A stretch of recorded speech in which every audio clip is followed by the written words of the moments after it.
ہے زکات کا یہی ہے 2.5% منیمم ڈیسینٹرلائزیشن آف ویلتھ، یہ ہے اس کا اصول، ڈیسینٹرلائزیشن آف ویلتھ. مطلب وہ ریٹ ہے وہ تو ہے، مطلب منیمم ریٹ ہے وہ الگ بات ہے، لیکن جو بھی ایکسیس اماؤنٹ ہے جو ہمیں دینے میں کوئی پریشانی نہیں ہونی چاہیے، ہمارے اپنے اخراجات میں فرق نہ پڑے.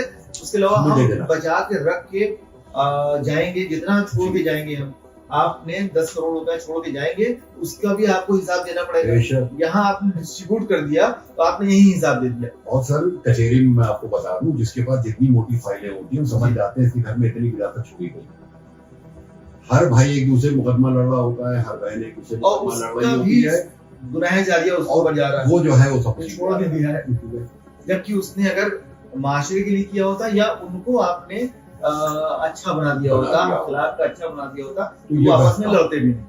تو یہ اس کا سائیڈ افیکٹ ہے، ایکومولیشن کا یہ سائیڈ افیکٹ ہے جو آپ کچہری میں روز دیکھتے ہیں، جھگڑا لڑائی. اور اس کا ان کو جو مر کے جا چکے ہیں بیچارے، چھوڑ کے جا چکے ہیں، ان کی غلطی کچھ نہیں تھی، بس ان کا دل اتنا بڑا نہیں تھا کہ وہ ڈسٹریبیوٹ کر پاتے یا اپنے بچوں کو اصلاح بناتے کہ اخلاقی کو تعلیم دیتے، اخلاق کی تعلیم دیتے، وہ خود اپنے ذریعہ معاش کرتے. اگر میں بڑی فگر نہیں کہہ رہا ہوں سب کو، 90% سول کیسز جو ہے وہ رشتہ داروں میں 90%.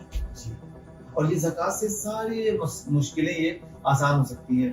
کورٹ کا برڈن بھی کم ہو سکتا ہے جی، کورٹ کا برڈن، امپلائمنٹ کا جو مدعا ہے وہ سالو ہو سکتا ہے. اس کے علاوہ اکنامک گروتھ ہو سکتی ہے، ڈیسینٹرلائزیشن آف ویلتھ ہو سکتا ہے، جو پروڈکٹیوٹی ہے وہ بڑھ سکتی ہے، لوگوں کی لائف سٹائل بہتر ہو سکتی ہے، میڈیکل بینیفٹس ہو سکتے ہیں، بھیک مانگنے والے ختم ہو جائیں گے.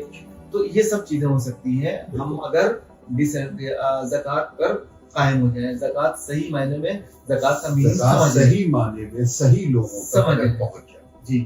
تو اللہ ہم لوگوں کو صحیح دین کو سمجھنے اور دعا کریں کہ اللہ آپ کو جی کروڑوں زکات دینے لائق بنائے.